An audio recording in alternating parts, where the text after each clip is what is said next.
Graça e paz, amados, maravilha do eterno, abençoados, abençoadas.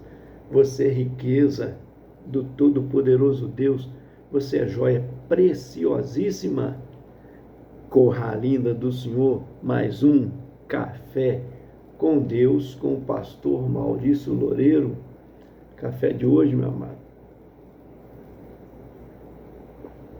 está lá em Mateus, no capítulo 18, versículo 21 e 22. Quero falar sobre o perdão. Bom, realmente é difícil. Eu penso que para muitas pessoas é difícil perdoar. Por que, pastor, é difícil perdoar? Porque a pessoa fica machucada, né? Ferida, e ela pensa, ela fica se sentindo como que perdeu algo, né? E ela fica na obrigação de ainda ter que liberar o perdão para a pessoa. Parece que ela está perdendo duas vezes, mas vamos lá. Meu Deus, eu aprendo coisas tremendas aqui. Eu quero meditar com você. Você sabe que o Café com Deus é uma porção da palavra de Deus explicada, oração por você e sua família. Então vamos lá.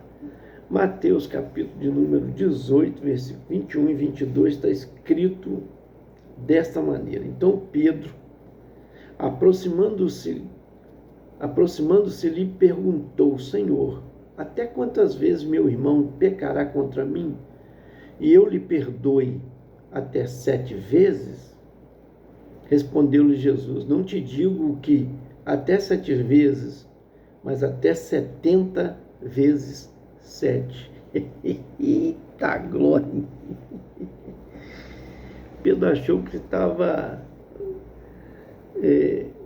levando vantagem na oferta, né, que ele faz, que ele pergunta ao mestre. Por quê? Os rabis, os mestres, ensinavam que o perdão devia ser dado até 3 vezes. Então Pedro falou: pô, vou ser generoso, vou jogar lá para frente 7, mais do dobro. Senhor, se meu irmão pecar contra mim, até quantas vezes devo lhe perdoar? Até 7? Jesus diz: eu não te digo que até 7, mas até 70 vezes 7. 490 vezes. Isso num dia? Não sei. Entenda bem. Oh, meu Deus. Esse é o amor de Deus, gente. Eu fico pensando, o filho pródigo foi perdoado depois de gastar parte dos bens do pai, aquela parte que cabia a ele, mas após a herança, né? Após a morte do pai, ou seja, na herança, né? Que a herança é depois que a pessoa morre. Na verdade, aquele filho novo tinha o pai como morto mesmo estando vivo. Pega parte dos bens, da sua parte que lhe cabia, e depois vende, parte para uma terra distante e gasta, né, tudo, sem investir nada, sem dar valor a nada, nas farras, né, na bebedeira, imagino até com prostituição e tudo, com jogatinas. Só que ele não esperava que uma grande fome chegaria ali. Você conhece a história, o desejo de comer comida de porcos, porque ele já estava num trabalho humilhante, que judeu, né, não tinha porcos, não comia porcos. E ele está trabalhando num submundo do serviço, do trabalho. Só que ele volta para casa, madrugada é assim, não repara não. Ele volta para casa e é perdoado pelo pai. Meu Deus, eu fico pensando, aquilo Jesus contou, né, do esbanjamento daquele filho, mas eu fico imaginando se ele ficasse mais um tempo lá com o pai, cansasse da casa do pai e quisesse sair de novo. Se ele quisesse voltar, o pai perdoaria a segunda vez? Eu creio que sim. E se ele fizesse 3 vezes? Sim. 10 vezes? Sim. Pastor, quantas vezes o próprio Jesus está dizendo, meu irmão pecar contra mim, eu devo lhe perdoar. Não te digo que até 7, mas 70 vezes 7. É assim que Deus nos perdoa constantemente. Quando pecamos, Deus não fica contando quantos pecados praticamos, não. Nós somos pecadores, irmãos, necessitados realmente da misericórdia do Senhor, da sua graça. O que precisamos fazer é nos chegar a Deus, arrependidos, confessar o nosso pecado diante dele, porque ele é fiel e justo para nos perdoar.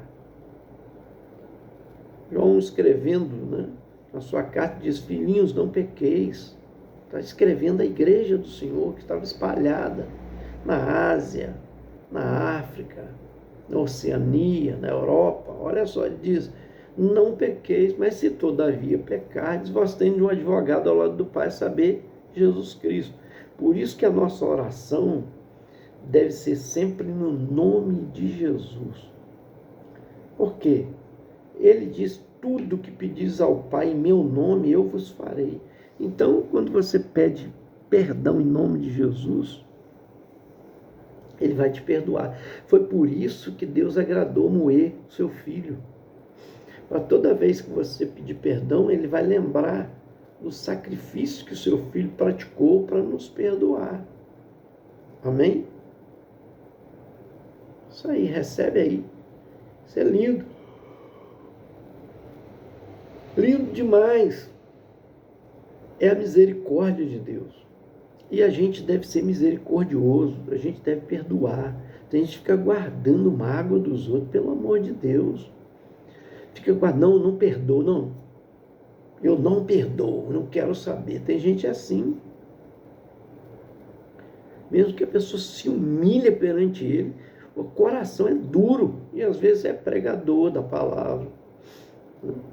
Às vezes é alguém de expressão. Meu Deus, a gente precisa perdoar. É ensinado, principalmente para as lideranças. Nós que somos líderes aí, nós somos feridos a todo momento, nós precisamos perdoar. Perdoar. Essa é a vontade de Deus. O próprio Jesus, ele lembra disso lá em Marcos, não me foge a memória, capítulo 8. Ele fala, se o seu irmão tem alguma coisa contra você, perdoa. Porque se você não perdoar, o vosso Pai que está no céu não vos perdoará. A gente precisa perdoar, porque Deus é perdoador, meus irmãos. Ele já nos perdoou em Cristo. Eu sempre digo aqui, quanto mais rápido você tomar decisão, porque a vida é de decisão, quanto mais rápido você tomar essa decisão de perdoar, mais fácil será. Quanto mais demorado, mais difícil é, porque cria raiz de amargura. Enraiza no coração da pessoa. Entende? Então a gente tem que estar pronto a liberar o perdão. Estou dizendo que você tem que conviver 1000 maravilhas igual convivia antes, não estou falando isso.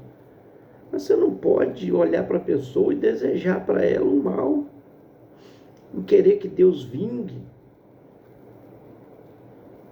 Quando a Bíblia diz para nós orarmos pelo nosso inimigo, é por isso. E a Bíblia diz que juntará brasa sobre a nossa cabeça, o poder de Deus estará sobre nós, autoridade. Perdoar, amar até o inimigo. Irmãos, eu vou contar aqui rapidamente, acho que o tempo ainda permite, rapidinho.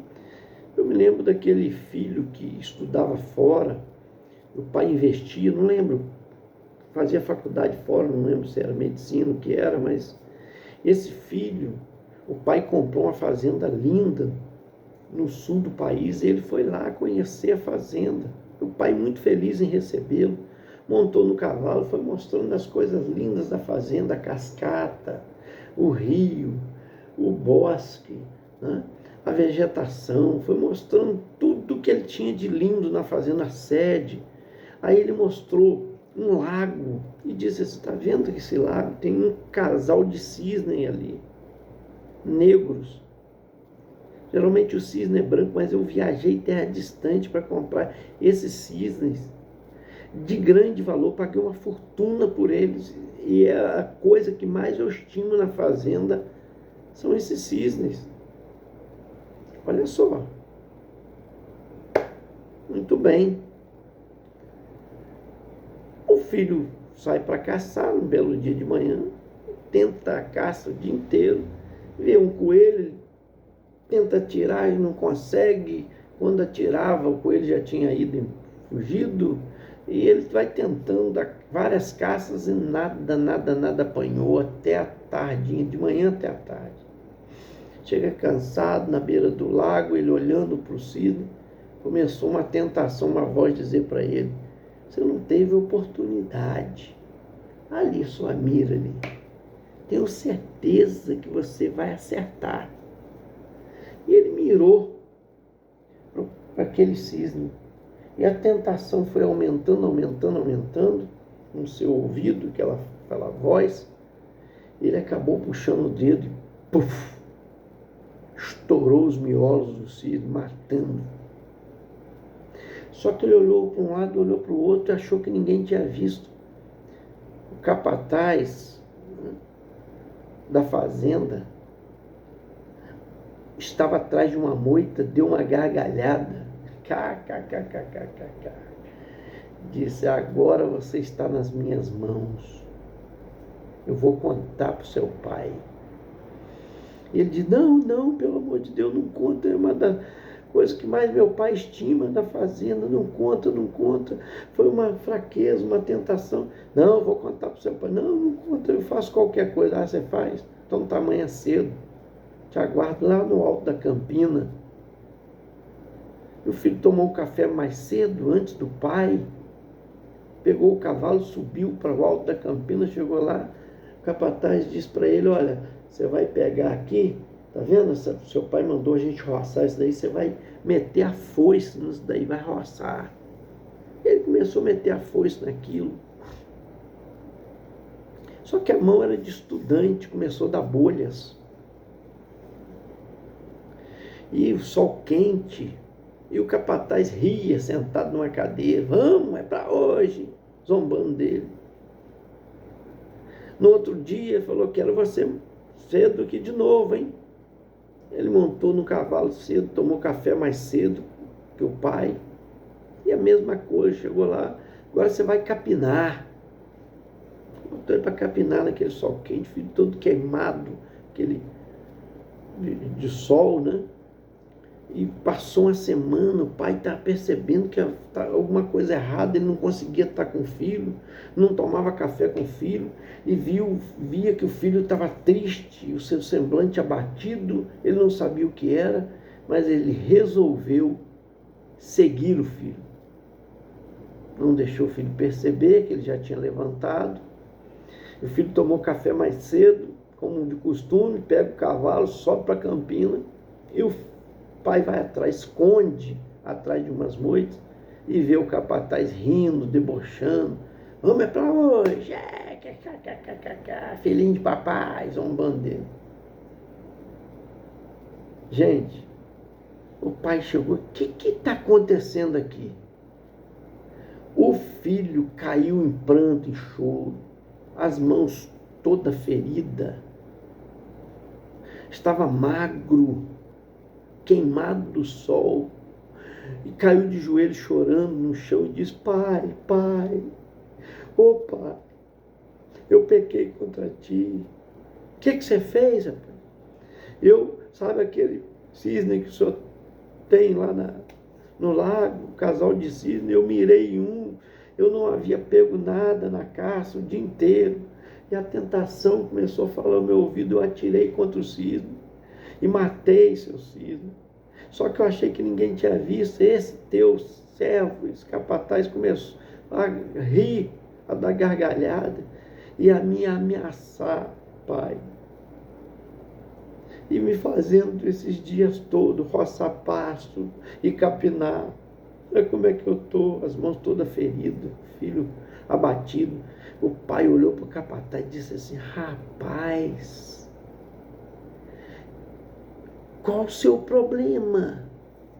Veja só, o que o meu filho praticou contra mim é problema entre eu e ele. Você não tem nada a ver com isso. Você é um covarde. Você está demitido a partir de agora. Seu covarde. E botou o capataz para fora da fazenda e demitiu. Abraçou o filho, chorando: meu filho, por que você não me procurou e não me contou? Ah, pai, eu tive medo do senhor ficar magoado comigo. É assim, meus irmãos, que acontece quando nós não nos chegamos diante de Deus. Satanás é aquele capataz que fica apontando o dedo, nos acusando. Apocalipse 10 fala sobre isso. Ele nos acusa todos os dias, se não me foge a memória, versículo 9, versículo 10. Ele leva acusação diante do Pai todos os dias, diante de Deus. Todos os dias, a nosso respeito. Mas a Bíblia diz lá mesmo nesse texto que o sangue de Jesus Cristo nos purifica de todo pecado, nos lavou no seu sangue. Então nós temos que confessar o nosso pecado, se arrepender dele e confessar. E o Pai vai nos perdoar, e quantas vezes for preciso, for necessário. É isso que você precisa fazer. Se arrepender e confessar o seu pecado. E viver em comunhão com o seu Pai. Entenda, olha só, o filho, quanto ele perdeu, aquele filho. Não precisava ter passado por aquilo. Se simplesmente ele chegasse perto do pai e dissesse: pai, eu pequei contra o Senhor. O que houve? Eu fui tentado olhando para aquele cisne teu e atirei sobre ele, porque já havia caçado o dia inteiro, não tinha pego nada. E uma tentação ficou me dizendo: você não teve a oportunidade, a chance. Aí está na sua frente, na sua mira. Eu fiz essa bobagem, meu pai, me perdoa. Arrependido, chorando, o pai perdoaria. Mas não, ele preferiu receber a acusação e sofrer a escravidão de Satanás. E tem muita gente assim, escravo do pecado. Não consegue se libertar porque o acusador o domina debaixo de ameaças. A Bíblia diz que nós devemos confessar o nosso pecado, porque Ele é fiel e justo para nos perdoar. Recebe aí. Quero orar por você, Pai, em nome de Jesus, obrigado por essas vidas que nos acompanham no Café com Deus. Hoje falamos sobre perdão, a importância de perdoar os outros, para ser perdoado por Ti. Aliás, já fomos perdoados pelo Senhor, pelo sangue que Teu Filho derramou por nós, debaixo de chicotadas, coroa de espinho, crucificação, recebeu, Pai amado, o castigo que nos cabia a nós, mas pelas suas pisaduras, suas torturas, nós fomos sarados. Obrigado, Senhor, pelo perdão em Teu Filho Jesus. Que possamos, todas as vezes que pecarmos, chegarmos diante do Senhor arrependido, confessar o nosso pecado. E o Senhor nos perdoará todas as vezes. Não há números que o Senhor fique contando para dizer esgotou. Não, Senhor. Graças à Tua misericórdia, que é a causa de não sermos consumidos, e por ela se renovar cada manhã, nós Te somos gratos. Muito obrigado em nome do Teu Filho Jesus. Abençoa todos que estão aí ligados no Café com Deus, que curtiram, que compartilharam, que fizeram comentário, pedido de oração, e inclusive também se inscreveram no canal. Oramos agradecidos em nome de Jesus. Amém. E graças a Deus. Foi mais um Café com Deus. Gente, senta o dedo com força e te aguardo até o próximo, hein? Vamos compartilhar.